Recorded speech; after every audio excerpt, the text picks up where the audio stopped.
মানুষ যদি শেষ জীবনে ইমানের উপর উঠতে হয়, তার জীবনটাকে সে রিমান্ডের জীবনের মতো কল্পনা করতে হবে। তার জীবনটাকে সে অত্যাচারের ভিতরে একজন মানুষ যেভাবে সময় কাটায়, এই সময়টা কষ্টের সময় হয়, নির্যাতনের সময় হয়, অসহ্য যন্ত্রণার সময় হয়, অসম্ভবের সময় হয়। সেই সময়টা যেভাবে কাটায় একজন মানুষ দুনিয়ার জীবনে শেষ যোগে ঈমান রাখার জন্য তাকে এরকম কষ্টের জীবন কাটাতে হবে। রব্বি ইয়াসসির ওয়া লা তুআসসির ওয়া তাম্মিম আলাইনা বিল খায়র। আল্লাহ পাকের দরবারে লাখ কোটি শুকরিয়া। আল্লাহ তাআলা আমাদেরকে মেহেরবানি করে আল্লাহ তাআলার ঘরে আসার বসার, কোরআন সুন্নাহের আলোকে কিছু কথা বলার এবং শোনার সুযোগ করে দিয়েছেন। এই জন্য সকলে আল্লাহর দরবারে কালিমাতুল শুকর আদায় করছি, আলহামদুলিল্লাহ। রাসূল কারীম সাল্লাল্লাহু আলাইহি ওয়াসাল্লাম বলেছেন, কিয়ামতের পূর্বে এমন একটা সময় আসবে যে সময় ফিতনা শুরু হবে এভাবে, তুসবির দানা ছেড়ে গেলে যেরকম একটার পর একটা পড়তে থাকে, ফিতনা একটার পর একটা ঠিক ওইভাবে আসতে থাকে। আরেকটা হাদিস আপনারা প্রত্যেকে জানেন, যার সারমর্ম হলো কিয়ামতের আগে এমন সময় আসবে যে সময় মুসলমান তার ঈমান ধরে রাখা এত কঠিন হবে, জ্বলন্ত কয়লা, আগুনের কয়লা হাতের তালুতে রাখা যত কঠিন, ঈমান রাখা তার চেয়ে কঠিন হবে। এটা হাদিস। এই কথাগুলোর মধ্যে দ্বিমত করার কোনো সুযোগ নেই। এখন যদি প্রশ্ন করি, আমাদের মধ্যে আমি সহ যারা আছি তাদেরকে যদি প্রশ্ন করি, পরীক্ষা দেই যে 5 মিনিট নয় 1 মিনিট আগুনের কয়লা হাতের তালুতে রাখবেন, 5000 টাকা দেবেন। 1 মিনিট আগুনের কয়লা হাতের তালুতে রাখবেন, কে পারবে? আমি পারবো না। কারো দ্বারা সম্ভব? তাহলে আগুনের কয়লা হাতের তালুতে রাখাটা কত অসম্ভব। এটা শুধুমাত্র সম্ভব হয় তখন যখন কোনো অত্যাচারী কোনো মজলুমকে হাত পা বেঁধে, হাত পায়ে শিকল পরিয়ে তার শরীরের মধ্যে আগুনের কয়লা ছিটিয়ে দেয়, তখন তার দ্বারা এই আগুনের কয়লায় জ্বলা সম্ভব। সহ্য করা সম্ভব হয় না, কিন্তু তার এর বাইরে কোনো উপায় থাকে না। রিমান্ডে নিয়ে হাত পায়ের নখ খুঁজে ফেলা হয়।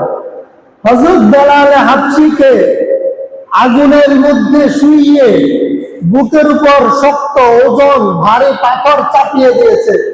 গরমে তার পিঠ গলে, তার কোমরের চর্বি গলে এই কয়লা ঠান্ডা হয়ে যেত, বালি ঠান্ডা হয়ে যেত।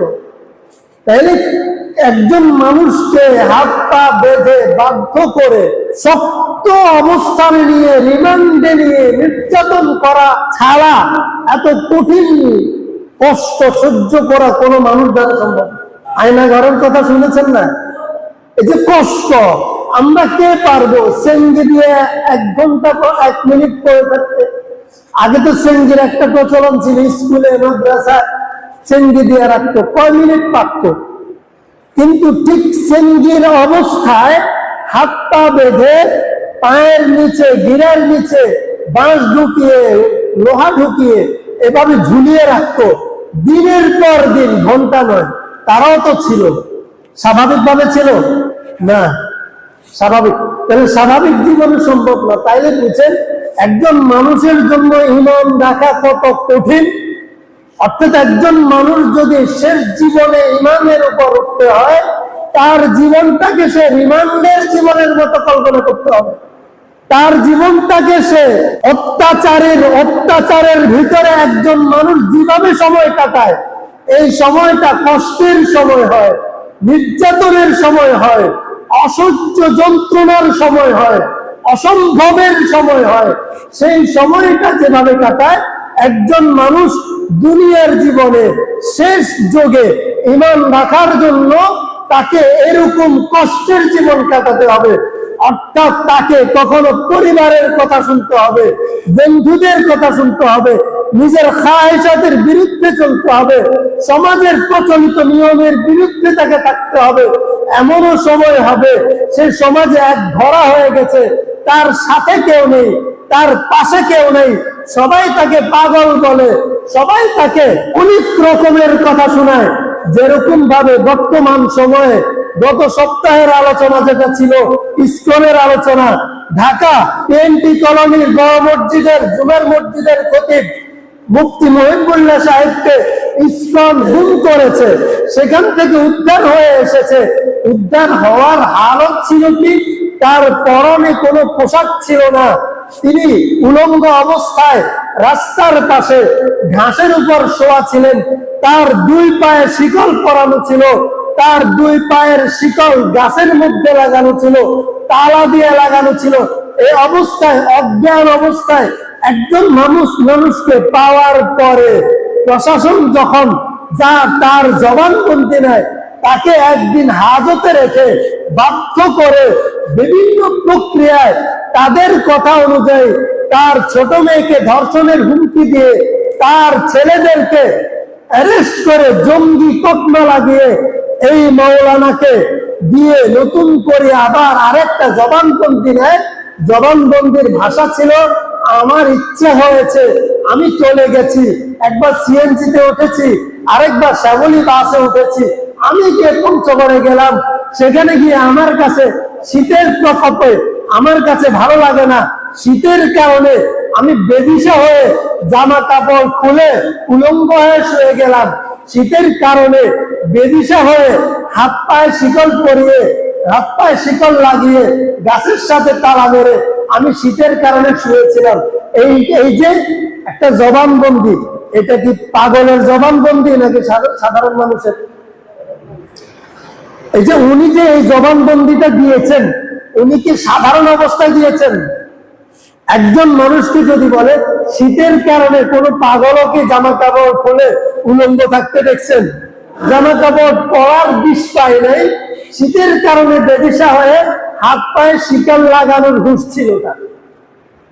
তাইলে এই লোকটা শুধুমাত্র বেঈমানের সাথে, মুশরিকের সাথে, ইসলাম এবং ঈমানের দুশমনদের সাথে আমাদের নারীদের, আমাদের মেয়েদের, আমাদের বোনদের ইজ্জতের মুহাফিজ হয়ে নিজের জীবনকে কতটুকুন বিপদের মুখে দাঁড় করালে, বিপদগ্রস্ত করলে, কতটুকুন সে কষ্টের মধ্যে পড়লে, চাপের মধ্যে পড়লে, রিমান্ডের কি যাতনায় সে পড়ার পরে কি যাতনা সইতে না পেরে ওই মানুষটা এরকম পাগলের মতো জবানবন্দি দিয়েছে।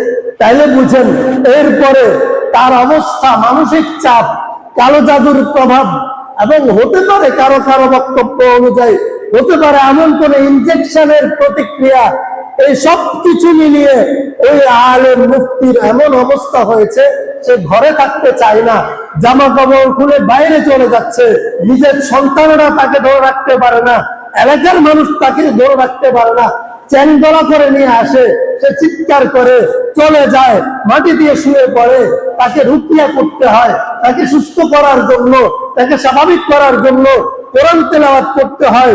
কত রকমের কষ্টের মধ্যে থেকে এই লোকটা তার ঈমানকে হেফাজত করছে। এই পরিবার শুধুমাত্র ঈমানের হেফাজতের জন্য, শুধুমাত্র তাওহীদের রুবুবিয়্যার জন্য, শুধুমাত্র মুসলিম নারীদের ইজ্জতের রক্ষার জন্য এই পরিবারের জীবনটা একটা জাহান্নামের জীবনে পরিণত হয়েছে না? তাহলে আল্লাহ রাসূল সাল্লাল্লাহু আলাইহি ওয়াসাল্লাম যে বলেছেন কিয়ামতের আগে সময়টা এমন হবে, আপনি যদি ঈমানের উপর উঠতে হয়, খাঁটি মুমিন হতে হয়, আপনি যদি মুসলমানদের ঈমানের মুহাফিজ হতে হয়, আপনার জীবনটা এমন হবে হাতের তালুতে জ্বলন্ত আঙ্গার রাখতে পারবেন, কিন্তু ঈমান রাখাটা তার চেয়েও কষ্টসাধ্য হবে। এটা বলে নাই ঈমান রাখতে পারবেন না, বলেছেন তার চেয়েও কঠিন হবে। তাইলে এই সময়টা কিন্তু সেই সময় যাচ্ছে আমাদের জন্য। এই সময়টা আরামের না কষ্টের? পেরেশানের সময়, স্বস্তির সময় নয়, পেরেশানের সময়।